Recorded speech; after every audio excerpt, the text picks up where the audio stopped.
Hello friends, कैसे हैं आप लोग। आई होप आप लोग स्वस्थ होंगे, व्यस्त होंगे, मस्त होंगे।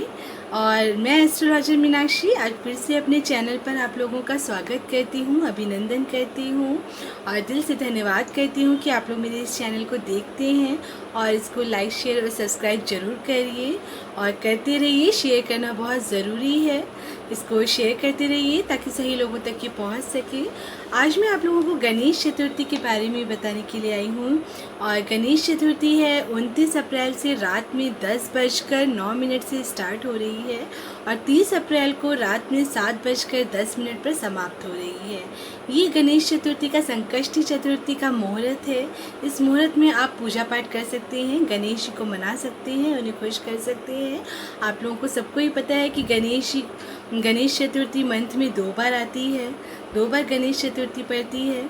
और गणेश चतुर्थी, संकष्टी चतुर्थी ये गणेश जी को ही समर्पित है, गणेश जी भगवान पर ही समर्पित है। गणपति बप्पा सबके विघ्न हर लेते हैं, विघ्न हरता कहलाते हैं। वो सबके संकट हर लेते हैं, उनसे जो मांगो मिल जाता है, सबके कष्टों को वो दूर कर देते हैं। और गणेश जी को मनाने से आपकी संतान की ज़िंदगी में जो भी परेशानियाँ आती हैं वो बहुत जल्दी दूर हो जाती हैं। आप अपनी संतान के लिए भी गणपति जी को का पूजा पाठ कर सकते हैं, उनको मना सकते हैं ताकि आपकी संतान की ज़िंदगी में जो कष्ट हैं, जो बाधाएं हैं वो जल्दी दूर हो जाए। और अगर आपकी खुद की ज़िंदगी में कोई कष्ट और बाधाएं हैं तो वो भी गणपति जी की पूजा करने से दूर हो जाएंगी। गणेश जी का पूजा पाठ करने के लिए आपको अगर आप व्रत रखना चाहते हैं तो 30 अप्रैल को आपको व्रत रखना है, क्योंकि सुबह से स्टार्ट हो रहा है, सुबह होगा तो फिर इसलिए आपको सुबह से ही स्टार्ट करके 30 अप्रैल को व्रत रखना है। अगर व्रत करना चाहते हैं तो 30 अप्रैल को करेंगे और 30 अप्रैल को सुबह आप सुबह से ही व्रत रख करके उनकी पूजा पाठ कर सकते हैं। उसके लिए आपको एक चौकी लेनी है, उस चौकी पे लाल रंग का कपड़ा बिछाना है। अगर आपके पास लाल रंग का कपड़ा नहीं है तो आप एक पीले रंग का कपड़ा ले सकते हैं, उसको उस चौकी पर बिठा दीजिए और उसके बाद एक गणपति बिछा दीजिए और उसके बाद एक गणपति जी ले लीजिए और गणपति जी की मूर्ति को उस चौकी पर विराजित कर दीजिए और उनको गंगा जल से स्नान करा लीजिए और उसके बाद उसको वहाँ पर स्थापित कर दीजिए और गणपति जी की पूजा आराधना करिए, उनको तिलक लगाइए, उनको सिंदूर चढ़ाइए। गणेश जी को सिंदूर बहुत प्रिय होता है, उनको सिंदूर चढ़ाइए, चावल चढ़ाइए, रोली चढ़ाइए, दूर्वा चढ़ाइए, फूल अर्पित करिए। गणपति जी को गुड़हल का फूल बहुत पसंद होता है, उनको गुड़हल के फूल अर्पित करिए। लाल फूल अगर आपके पास कोई गुलाब का भी है तो वो भी चलेगा, वो अर्पित कर सकते हैं, गणपति भगवान को अर्पित करिए। उसके बाद उनकी पूजा पाठ करिए, गणपति जी के बीज मंत्र का जाप करिए और गणपति जी के बीज मंत्र का ओम गंग गणपति नमः का आप जाप कर सकते हैं। इससे गणेश जी बहुत जल्दी खुश हो जाते हैं। जिस भी तरह से आप उनकी पूजा आराधना करना चाहते हैं आप करिए। और अगर आपने व्रत रखा है तो संकष्टी चतुर्थी की व्रत कथा आती है, उसको पढ़िए और गणपति जी की आरती करिए और उनको भोग लगाइए। अगर आप मोदक का भोग लगा सकते हैं तो बहुत अच्छी बात है, गणेश जी को मोदक बहुत प्रिय होता है। और अगर आपके पास मोदक अवेलेबल नहीं है तो फिर आप लड्डुओं का भी भोग लगा सकते हैं। गणपति जी को लड्डू भी बहुत पसंद होते हैं, बहुत प्रिय होते हैं। आप उन्हें बूंदी के लड्डुओं का, मोतीचूर के लड्डुओं का भोग लगाइए और उसके बाद उनकी आरती आराधना करिए और वो प्रसाद आप खुद ग्रहण करिए, अपनी फैमिली में सबको दीजिए, सबको बांटिए। इससे गणपति जी बहुत जल्दी खुश हो जाएंगे। आपकी ज़िंदगी में जो भी विघ्न बाधाएं हैं उन सबको बप्पा जल्दी ही दूर कर देंगे। उनको तो विघ्नहर्ता ही कहा जाता है। आपकी ज़िंदगी में जो भी विघ्न आते हैं वो उन सबको दूर करते हैं। रात में चांद को अर्घ दीजिए, रात में चांद को अर्घ दे करके उनसे प्रार्थना करिए कि जो भी कष्ट आपकी ज़िंदगी में हैं उन सबको दूर करें। बप्पा से प्रार्थना करिए कि वो आपके कष्टों को दूर करें। आप उनसे क्षमा प्रार्थना मांगिए कि आपसे कोई गलती हो गई है तो उसे क्षमा कर दें और आपकी जो भी मनोकामना है वो आप बप्पा को बोल दीजिए तो वो जल्दी ही आपकी मनोकामना को पूरा कर देंगे, सारे कष्ट दूर कर देंगे। और संतान से रिलेटेड कोई परेशानी है तो भी आप कर सकते हैं अपनी संतान के लिए, तो भी आपके सारे कष्टों का निवारण हो जाएगा। पप्पा सबके कष्ट दूर करते हैं और आपके भी कष्टों को दूर करेंगे। वो बहुत जल्दी प्रसन्न हो जाते हैं और सबके संकट हर लेते हैं। संकष्टी पे उनकी पूजा आराधना को करने से बहुत ज़्यादा लाभ होता है। अब मैं आपको एक उपाय बता देती हूँ। अगर आपकी संतान की ज़िंदगी में कोई प्रॉब्लम है या फिर आपकी संतान आपको बहुत ज़्यादा तंग करती है, परेशान करती है, आप उससे बहुत परेशान रहते हैं, वो आपकी कोई बात नहीं मानती है, तो उसके लिए आप एक उपाय करिए।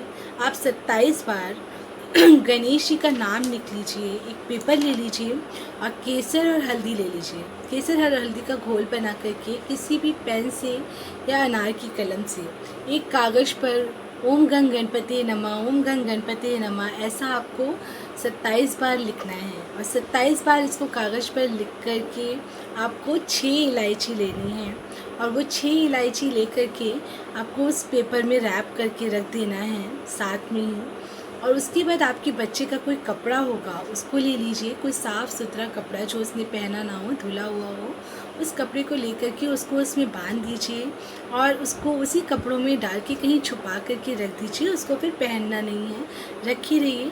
और ऐसा आपको 40 दिन करना है। 40 दिन आप उसको कहीं छुपा कर रख दीजिए और उसके बाद उसे निकाल करके पीपल के पेड़ पर जा कर के उसमें जो भी आपने कागज़ रखा था और इलायची रखी थी उसको आप जा कर के पीपल के पेड़ पर रख आइए और फिर वापस आ जाइए। और फिर वो जो कपड़ा है जिसमें आपने रखा था वो आप अपने बच्चे को पहना सकते हैं और फिर देखिए कितने चेंजेस आते हैं उसके अंदर। अगर आपका बेटा कमज़ोर है या फिर आपकी बात नहीं मानता है या बहुत शरारती है तो वो सारी प्रॉब्लम सॉल्व हो जाएंगी, वो जल्दी ही ठीक हो जाएगा। ऐसा आप करके देखिए, इससे बहुत ज़्यादा फ़ायदा होता है। बहुत सारे लोगों को हुआ है, आपको भी ज़रूर होगा। और एक और उपाय मैं आपको बता सकती हूँ। अगर आपकी ज़िंदगी में बहुत ज़्यादा प्रॉब्लम्स हैं, आप अपने करियर में सेटल नहीं हो पा रहे हैं या आप कुछ इतना परेशान हैं कि आप डिसाइड नहीं कर पा रहे हैं कि आपको क्या करना है, क्या करना चाहिए, कुछ अपॉर्चुनिटीज़ हैं जो आपके पास आती हैं लेकिन आप उनको समझ नहीं पाते हैं, आपको समझ में नहीं आता आप क्या करें, तो उसके लिए आप एक उपाय कर सकते हैं। अगर आप लड़की हैं तो अपनी सूट की चुन्नी ले लीजिए, हैंकी ले लीजिए, या फिर अगर आप टी शर्ट ले सकते हैं। अगर बॉयज़ इसको कर रहे हैं तो टी शर्ट ले सकते हैं, शर्ट ले सकते हैं। अगर बॉयज़ इसको कर रहे हैं तो टी शर्ट या शर्ट का जो राइट हैंड का बाजू होता है उस पर उसमें आपको क्या करना है वो मैं बता देती हूँ। आपको एक कागज़ लेना है और उस पर 7 बार ओम गंग गणपति नमः लिखना है और फिर उसके नीचे आपको ओम नमः शिवाय 7 बार लिखना है और उसके नीचे आपको ओम पार्वती पते नमः लिखना है, ये भी 7 बार लिखना है। 7 बार 7 बार 7 बार ऐसा लिख करके आपको 21 बार हो जाएगा। और उसके बाद आपको 6 इलायची लेनी है और वो उसमें डाल देनी है। ये भी आपको वैसे ही करना है, हल्दी और केसर लेकर के और उससे लिखना है। काले पेन से नहीं, काले पेन का कहीं यूज़ नहीं करना है। आप पेन की सहायता से लिख सकते हैं या अनार की कलम की सहायता से लिख सकते हैं, जैसे भी आप लिख सकते हो कागज़ पे।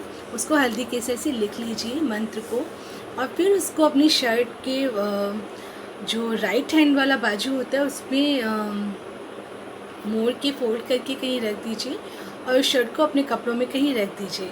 अगर आप लड़कियां इस उपाय को कर रही हैं तो वो सेम चीज़ अपनी चुन्नी में रख सकती हैं या आप रुमाल यूज़ कर सकते हैं, दोनों रुमाल में रख सकते हैं, कहीं पर भी इसको रख दीजिए। और उसके बाद 40 दिन पूरे हो जाने के बाद आप इसको पीपल के पेड़ पर जो उसमें आपने मंत्र लिखा था और इलायची रखी थी उसे पीपल के पेड़ पे छोड़ आइए और फिर वो शर्ट आप पहन सकते हैं, चुन्नी या रुमाल जो भी आपने जिसमें भी रखा है उसको आप यूज़ कर सकते हैं। और फिर 40 कम से कम 5-6 घंटे आपको वो पहनना है। वो जो वस्त्र है, वो जो कपड़ा है जिसमें आपने रखा था या जो रुमाल है उसको कम से कम 6 घंटे तक आपको अपने पास रखना है, पहन के रखना है, यूज़ करना है। तो देखिए आपको बहुत जल्दी ही फ़र्क मिलेगा, आप किसी डिसीज़न पे पहुंच सकेंगे, आपकी जो अपॉर्चुनिटीज़ हैं वो आपसे मिस नहीं होंगी और आप अपना लक्ष्य प्राप्त कर सकेंगे। इस चतुर्थी पर ये उपाय ज़रूर करिए। संकष्टी पे सारे कष्टों को दूर करिए, संकट दूर करिए। बप्पा सबके संकट दूर करते हैं, आपके भी संकट दूर करेंगे। मैं सिर्फ आपको बता सकती हूँ, मैं कुछ कर नहीं सकती हूँ। मैं आपको बताऊँगी, करना आपको ही है। जो परेशान होता है वो ही करता है, जिसकी ज़िंदगी में कोई परेशानी नहीं होती है वो तो शायद इसको मानते भी नहीं हैं। बहुत सारे लोग ऐसे होते हैं जो कहते हैं हम नहीं मानते, हम नहीं मानते। बट आप नहीं मानते हो, कोई बात नहीं, आप प्रे तो कर सकते हो, आप भगवान को तो मानते ही हो, तो उनकी आराधना करिए, पूजा करिए, आरती करिए, इतना तो आप कर ही सकते हैं। और जिसको बहुत ज़्यादा कष्ट है, कोई परेशानी है, तो वो इस उपाय को भी कर सकता है।